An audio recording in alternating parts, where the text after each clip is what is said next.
I am so excited to welcome onto the first time facilitator podcast, Anamaria Dorgo. Hey, thanks so much for joining us today. Thank you, Leanne. Thanks for having me. I've seen a lot of the work that you do on LinkedIn and also just through messages and things like that. But for listeners that may not know about you and your story with facilitation, can you share a bit of an insight to how you discovered this field? Yes. So we have to go back a bit, maybe around 5 years ago. My background is in HR. I studied psychology, I have a master in HR, and I've been working back then as an HR business partner already for years. And somehow as an HR business partner, you're managing the whole employee life cycle for A to Z. And learning, development, training was always a tiny part of that. So I was already delivering trainings and they weren't very facilitator. So they were really like proper training where you're delivering the junk information, you have some activities, etc. But the shift for me, like I think it changed maybe before I actually joined and started community building. I can't recall if it was your podcast or Miriam podcast. I discovered your both podcasts about the same time. And then I started listening. I thought, oh, there's this thing that's called facilitation. It sounds like it's similar to training, but it's not quite. So what is it? And I started reading and exploring and taking courses and so on and infusing my trainings with facilitation tactics or methods. And then surely enough, I started just slowly replacing trainings whenever I could with small workshops, especially for leadership, soft skills, communication. And I was just amazed by the quality of conversations that were starting to happen, and also the feedbacks for those sessions were just amazing compared to the trainings, and people were like just so into it. And I thought, hey, this is like the world best kept secret. The best, yeah, it is. And it's funny you mentioned the word facilitation because it's still not really loose in terms of the definition and what it is. But I think described it really beautifully in terms of like not even the graduation, but the shift over to using more facilitative methods in that. Can you share, like, why do you think you were getting that response from your sessions? Like, why were they just like the feedback was so different to the training? What do you think is happening there? Yeah. So usually in training, it depends on the design. Of course, there are trainings that are beautifully designed with the learner in mind and with a human-centered approach to the whole design process. But back then, the trainings that I was delivering were not like that. So for me, it almost felt like I'm in the driver's seat, of course, as the trainer, and then somehow the learners, how we call them, they were somewhere in the back seat and they weren't really involved. So you had the activities, but everything was just very scripted at like, it felt like a scene, like now you have to do this and then we debrief a bit and see what you learned. Whereas with facilitation, I think it flipped and they felt that they were taking the spotlight actually, because you put in the question out there, and if it's designed properly, the design itself, it's supporting the conversation, the small groups, the vulnerability, the bravery, the questions you're crafting.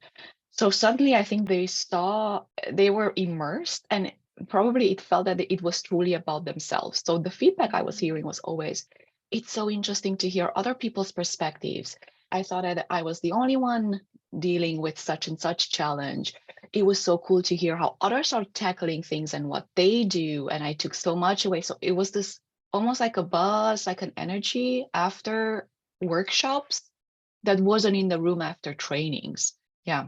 I love that you use the word buzz in that, like that sort of humming type of tone. And I think we've got very similar paths into this, because I remember I kind of share on previous episodes, like my run sheet when I was a trainer was 11:11 to 11:12, share this. It was like so scripted.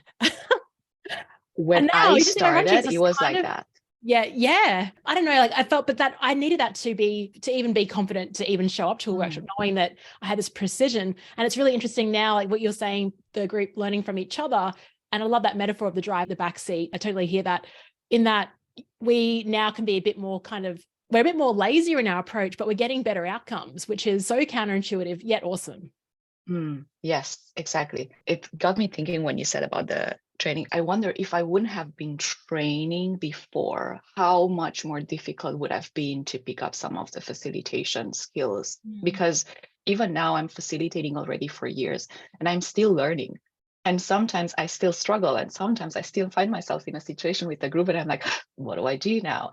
So it's like a very long journey, I guess, or it was like this for me. And then I had at least the opportunity to work with groups before. So I wonder if I wouldn't have trained, how would I have blended? Like, how would I have blended in this whole Yeah, facilitation I world? don't Just know. I reckon I still would have come in as a control freak. I was like, I just don't know. I mean, it's a very interesting question. If anyone listening would love to let Anamaria and I know on LinkedIn what you think about that question. I'd love to know people have actually just jumped into facilitation in terms of like strategy process or things like that versus having that kind of step, like the schooling of training as well. Now, most of your sessions virtual, or do you run in person too? Like, how's it working for you?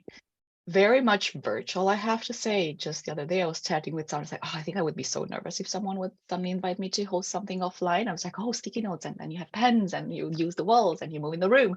Mainly virtual now for the past almost ever since the pandemic started. I haven't delivered anything offline. Yeah, okay. It is a very different feeling. It's even just packing my suitcase for the first time last year and going to a workshop was like really interesting. Now, with the virtual work that you do, I feel kind of bad. We're on Zoom now, but you work for Butter, so Yes. kind of forcing you onto a competitor's platform. But Anamaria, like your thought leadership on LinkedIn is all about building a community. So I'm curious if you got any sort of tips, people, for facilitators or any kind of thought leader or someone listening in that wants to really build that sense of connection with group members. Like, how have you pursued that? What are you reading? Like, what are you experiencing? Yes. So I stumbled into the community building world actually by mistake or accident when I started building my first ever community before even calling myself a community builder or manager and joining the Butter team as an official community manager. I built a community for learning and development professionals because from HR business partnering, I pivoted to L&D, and then I find myself very like, what is this thing? I need to talk to people. I have to learn from folks. And for me, usually community, it started like that. It started with this need to get together with like-minded people and learn from them, have access to their brains and have them have access to my brain. And I took so much out of it. And so right now, it's fascinating because there's so much of the facilitation skills that I've learned and I used in just workshops that I bring into event, and even in the way we very often also asynchronously connect and collaborate and chat with people, because community, it has a very big sync element to it, but it also has the asynchronous, the forum, the sharing afterwards. We don't have to be constantly in the same room to be able to learn from each other. And so I think there were a couple of things that helped me a lot in changing that mindset. I was very protective at the beginning with the word community because I guess every time you're starting something, you have certain expectations. It's the same with workshops, with training. You kind of have your image and then you go there and almost sometimes you mentioned this control freakness, the need to control the process. That was very present for me. And I realized that those two things cannot really, like, there's a clash in between bringing people together for a common shared goal and then me wanting to control however that process looks like. And I realized that I can control it for myself, like I can set goals and I can set an intention whenever I meet people. But at the end of the day, we have to almost in facilitation worlds, we say we create the space, right, for people to also make that space their own and be able to take out of it whatever they need. And for me, it was very intuitive in a way. I just went trial error. I just started and I was like, oh, this doesn't quite feel right. It doesn't feel like people are like we're on the same, like we're pulling at the same string. So what can I change? And I brought a lot of like letting loose, letting go of control, distributing control, increasing kind of the community core circle with not having to be me the only person that comes with ideas or drives it forward. So I reckon that there's also some very important leadership skills that comes into that on top of the facilitation skills. And I just went like this, like with trial error and looking at always at the outcome and the value. That was for me and in community, we tend to be very often obsessed with engagement. It happens the same in workshops. How do we keep people engaged? And how do we keep them there all the time? It's like this engagement is always looming. So right? there. It's like always there. Engagement. We must engage. So Yeah, true. it's the same in community, Leanne. And for me, the moment I started making the switch from engagement into are we creating value for each other, for each and one of us individually, and then for us as a community? There are two types of value that we can bring out. The moment I switched that together with the letting go and involving people and trusting people, everything started like a snowball to unfold, and it was very beautiful to witness. And I was really proud that I was able to make that switch, almost like a mindset switch for myself, for and foremost. And then I just, I listen to podcasts by other community builders, and there are great books. Obviously, I'm sure you read Ria Parker's book, and it's also like, it's funny how it became like a name in community building as well, not only in the facilitator world. And there are other Yeah. great folks that I just follow, and I take bits and pieces. I don't do much more than that, and try to apply as much everything I hear and try to apply and experiment in my own context. That's so great that you have it like that sort of mindset of experimentation and just trial and error. Mm. And it is funny that you said like Priya Parker, I think hers like, it's the most recommended book in this entire show. Mhm. Like every second episode we mention a book. It's fantastic. No, I really like that question. The switch of like, how are we creating value for this group? I know when I started like the Flip Chart Facebook group, I was responding to like, much like, it was like, someone would ask a question, and in the early days, like I'd respond immediately. Like I was just, I don't know, for some reason wanting to just build the engagement and make sure there's value in there. How do you define creating value for your community? So it will look different from community to community for sure. And the first thing that informs the type of value that you might potentially want to produce or bring to world is the goal or the purpose of the community.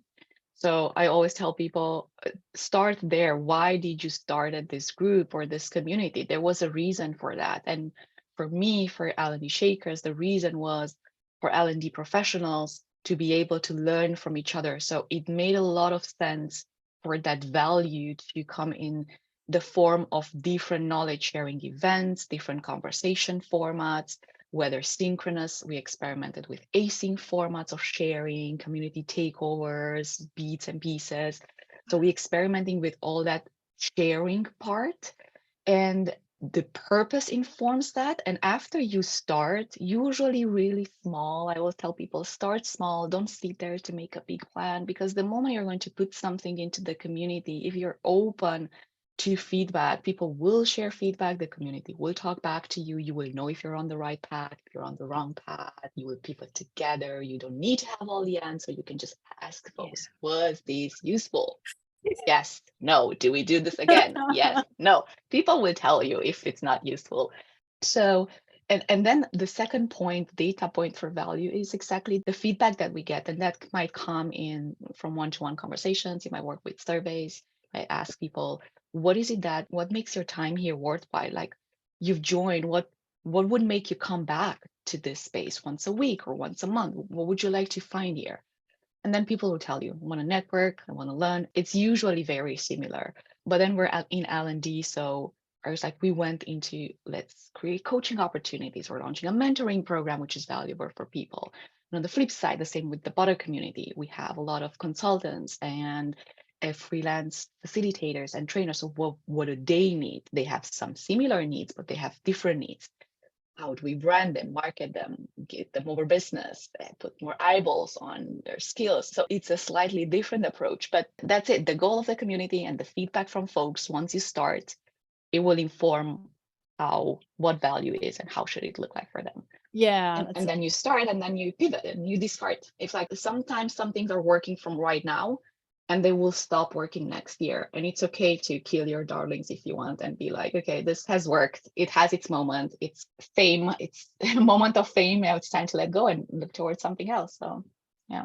Yeah, I love it. The process you talk about is like, it's like community agnostic. It work across it depends on what the value is. And the fact that, because sometimes also like I'll get caught in my own head and thinking, I've got to solve this. And why aren't people engaging the E word again? And you're right, like just ask, just get out of your own head and people will tell you if you've created that. So, it's such a simple, people often ask me like, how do I know what my market needs? Like ask them, like that's the best way. It's yeah.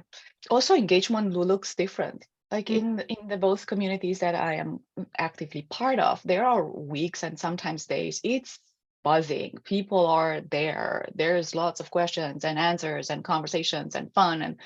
And other times it's not. And at the first time when that's happening, it's like, what's happening? Like, well, where are the people? Where are the questions? Where are the answers? And you're kind of, it's a very panicky feeling, but it's a living organism. It has its moment. And sometimes if right now, if there's a slower week in terms of engagement, I'm like, people have their lives and people have their things. And, that's not the only thing people do, chat in our communities. They go there when they need the value that we provide. If they're not there, it must be a good week in the world of L&D or facilitation, right? Yeah. Yeah, everyone's running workshops, everyone's like booked out. There we go. Like, no one's got time to commit. So yeah, that's so true. In terms of like, not even like, it's like the rhythm of the group, it's not going to be consistent, it ebbs and flows, and that's totally fine. But yeah, I think what I'm pulling out from this conversation is you make me really laugh. Like, we all focus on this engagement thing. And like, if they're not, if even on Zoom calls, like if I feel like I'm losing someone in 5 minutes, I'm like, oh, I must engage them back. And it's like, well, on a Zoom call, like if I'm a participant, there's times where I'll just sort of not be engaged the whole time, and that's okay.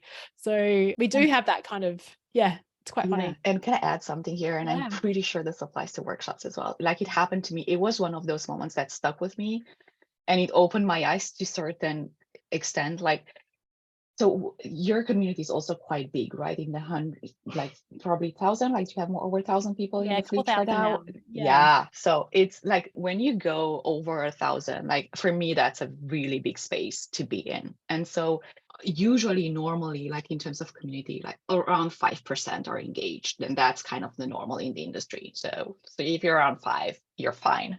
And I remember that I attended a offline event end of last year, and amongst the other participants, there was a woman that came to me and said, "Hey, Anamaria, I know you from L&D Shakers. I've been part of the community for so long, and I just wanted to thank you because it's a wonderful space. I take so much out of it. Every week, I come back to every Friday, I go back and I kind of look over the things were shared, the resources, the conversations, and I've learned so much and I've applied so much to my work. And I also wanted to thank you for the fact that you've built a space without giving me the feeling that I need to be present and vocal." Love that. And I didn't knew her. She wasn't a person that was engaged according to our book standards, right? Yeah. She wasn't answering, asking questions, etc. But she took the value that she needed from that space. For her, that space was valuable. Love And that. and then I thought, how wonderful is that? Yeah, that's awesome. Because we think that only if you're engaged, you're taking something out of it. And that's right. It's the same in workshops. Sometimes the quiet people are the ones taking the most out of it, processing the most, learning the most, and we're worried because they're not engaged. They don't look engaged according to our definition of Correct. what engaged looks like. Yes. Yeah, such a great conversation. I'm going to take a little pivot here, just talking about the so what I'm thinking about is people that lurk on LinkedIn. So it's really funny. Like I might have someone random that's they might be a client, and well, they're not a client yet, but they message me on LinkedIn saying, "I've been following your content for years," and I'm like, "Oh, who is this person? They've never engaged once in my content." Now, the reason I bring that up is because you are so alive and you've got great energy and great content that's coming out on LinkedIn. So congratulations on building your brand and your thought leadership on there. I know I've got friends, colleagues that want to do something similar to what you've created on that platform. How did you do it? What are you up to?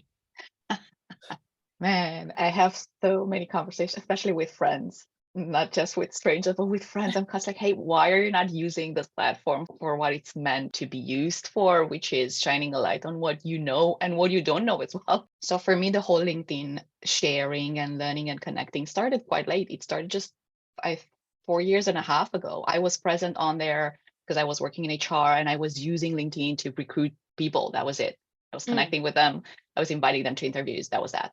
And then the moment I pivoted from HR to L&D and I moved to the Netherlands, I started to spend more time on LinkedIn. And for me, everything started with this need to share what I was learning.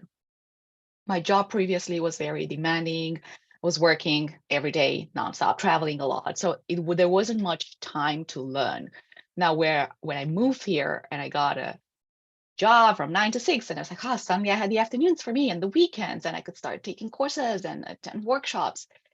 And it was this hunger to learn and get out there. And then every single time, all the pictures, the takeaways, I was taking notes.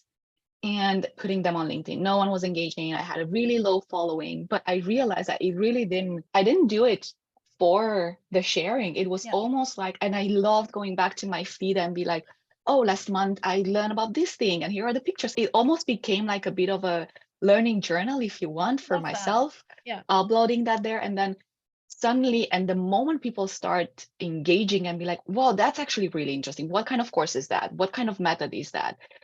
That really drove my motivation to share more, because I realized that it was useful to someone. And for me, that's even now a very good rule of, I don't post every day. I'm not like, I don't want to put a weight on my shoulder. I'm just, whenever I have something to share, which I think might be useful to people following me, I put it out there and see what happens. And sure enough, very often people are like, hey, I like this. This is useful. Thanks for sharing.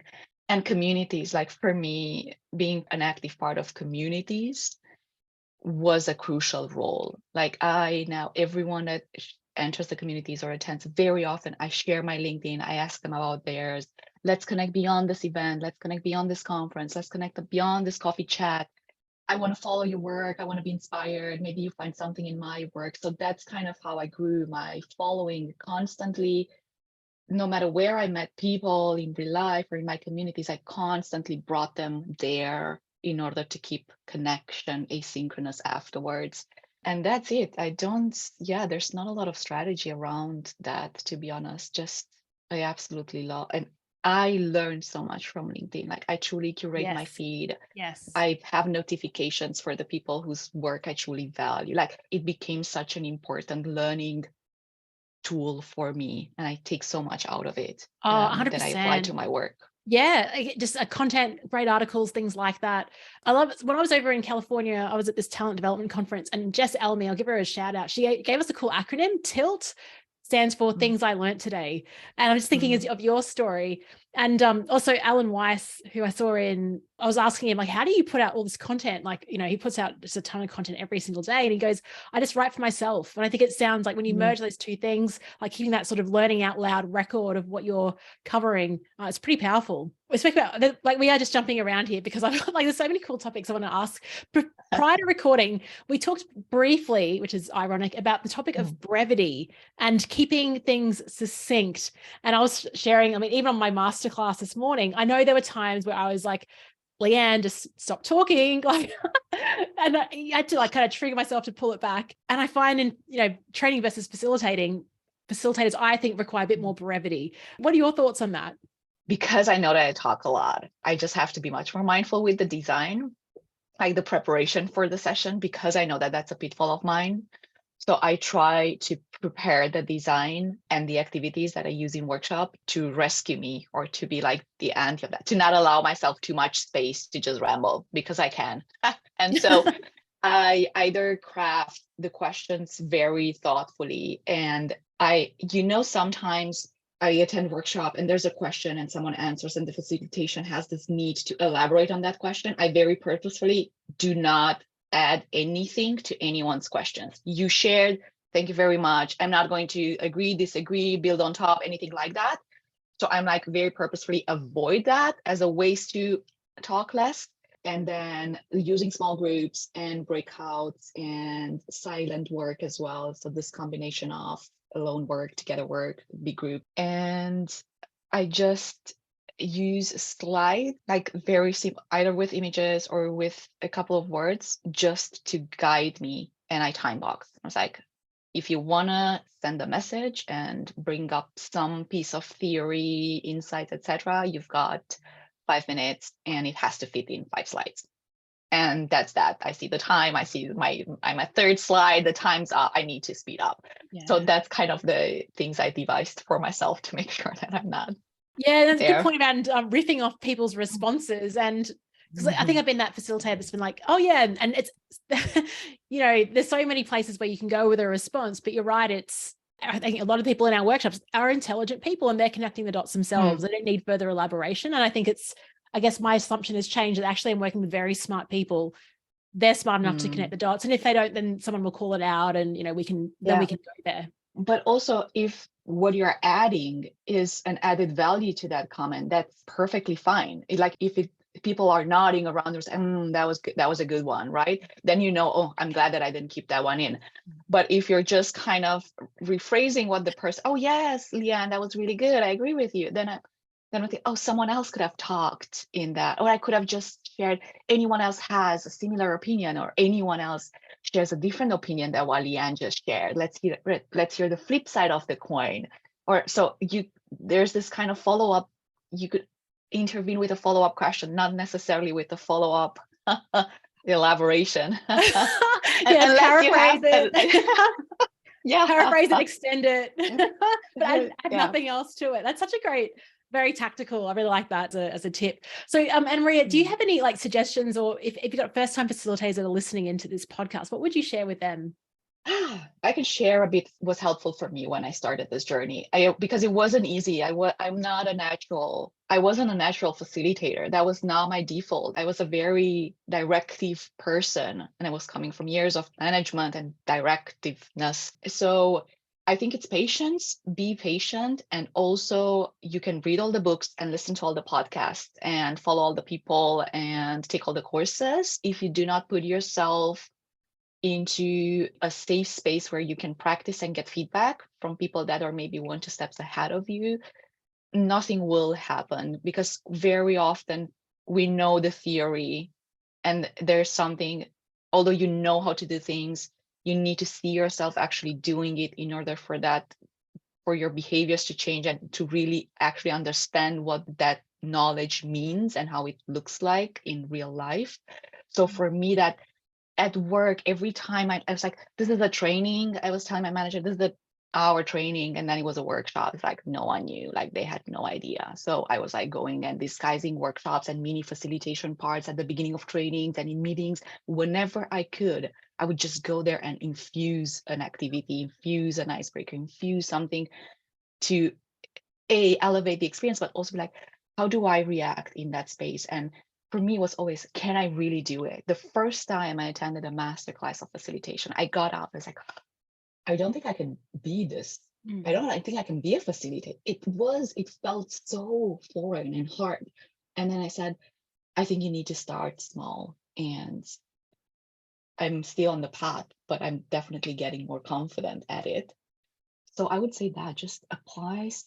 And communities are great, like your community, Butter community, Miriam's community. Those are great safe spaces where you're with your peers, no clients, you don't run the risk of, messing something up. Find your community and your tribe and just practice. Just host, raise a hand and be like, I'm hosting, even if you're super scared. Yeah. Oh, that's such a great idea. And I love that you were finding moments to facilitate in everyday moments, like as in weaving it into what was existing. So that is such a great tip. Anamaria, you've been just amazing to talk to. I'm sure there's so much more we could cover, but if people do want to connect with you, definitely check out your LinkedIn profile. We'll put a link in the show notes. And where else can we send them? Well, if they're into L&D Shakers, if they're into facilitation, the Butter community, and then I basically live on LinkedIn. So that's the best way to reach out to me. Feel free to connect, share messages. I'm happy to learn. Oh, amazing. And we'll put a link to everything in the show notes for this one. Anamaria, it's a joy being your first call of today. Thank you so much for sharing your experience and I guess your joy and curiosity of always learning and improving and building engagement. I'm just kidding on that last point. It's been great to chat with you. Thanks, Anamaria. Thank you so much for the invitation, Leanne. Have an awesome day.